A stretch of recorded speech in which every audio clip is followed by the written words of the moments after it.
Can we please talk about Yuji Itadori's parents? Because the more you think about it, the worse it gets. Like, deeply wrong. Let's start with Kenjaku. At this point, we have to admit something.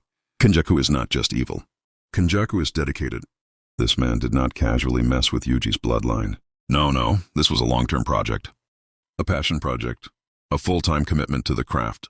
Kenjaku literally took over the dead body of Kaori Itadori, not possessed, not influenced. Straight up hijacked her corpse, and then said, "Yes, this will work." That alone should make everyone uncomfortable. But here's where it gets worse.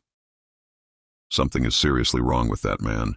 Because tell me how you continue a relationship, have a child, and live a normal life when the person you're with is very clearly not your wife anymore. Like, be serious. Was Jin in denial? Was he manipulated?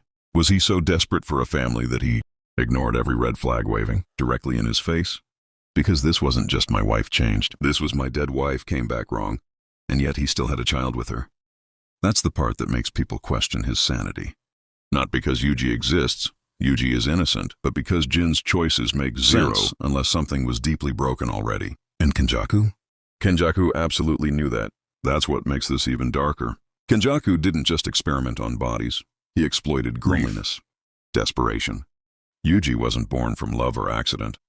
He was born from calculation, which recontextualizes everything about him. His strength, his resilience, his role as a vessel.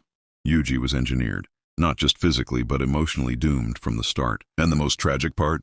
Jin probably knew something was wrong, but chose comfort over truth, which is painfully human. So yeah, Yuji's parents aren't just a backstory detail. They're proof that in JJK, the scariest monsters don't always look like curses. Sometimes they look like a family sitting at a table, pretending everything is normal, while something rotten smiles back at them.